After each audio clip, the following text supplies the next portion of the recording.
Berikut ini sosok Ilham Ramadan yang resmi menjadi suami Jessica Anastasia. Nama Jessica Anastasia sudah dikenal di dunia hiburan sejak dia kecil. Artis cilik ini populer saat membintangi serial Si Eneng dan Kaos Kaki Ajaib. Sejak saat itu ia akrab disapa dengan panggilan Eneng yang merupakan perannya hingga terbawa ke dunia nyata. Namun, Jessica Anastasia sudah mulai menghilang dari dunia hiburan lantaran fokus dengan pendidikan. Lama menghilang, kini Jessica Anastasia membagikan kabar bahagia seputar pernikahannya. Kabar bahagia tersebut dibagikan Jessica Anastasia lewat postingan cerita Instagramnya. Jessica Anastasia resmi menikah dengan kekasihnya yakni Ilham Ramadan pada Sabtu, tanggal 4 Juni tahun 2022.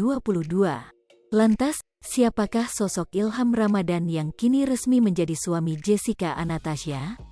Berikut ini ulasan selengkapnya. Jessica Anastasia masih aktif di media sosial Instagram dengan akun @jessicaanastasia20. Dalam akun tersebut, Jessica kerap membagikan potret keseharian dan momen saat dia kuliah. Ia resmi lulus dari Universitas Indonesia dengan mengambil jurusan ekonomi. Di sela-sela potret yang dibagikan, Jessica Anastasia juga kerap membagikan momen bersama sang kekasih yakni Ilham Ramadan. Diketahui jika Jessica Anastasia dan Ilham Ramadan telah menjalin hubungan sejak tahun 2018 silam. Kini, keduanya telah meresmikan hubungan hingga ke jenjang pernikahan.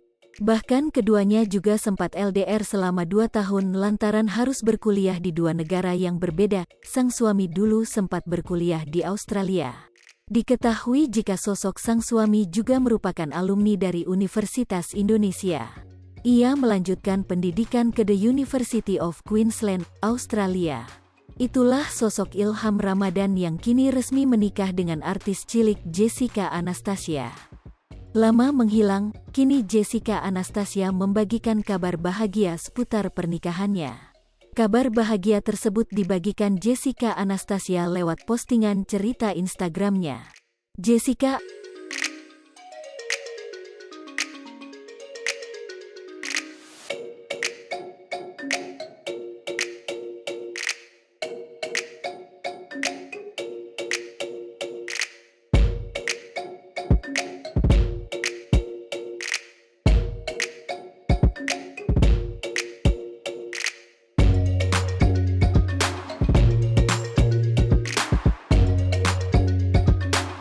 Hai pemirsa Sri Popo TV, jangan lupa komen, like, dan subscribe, serta tonton terus berita-berita terupdate lainnya ya.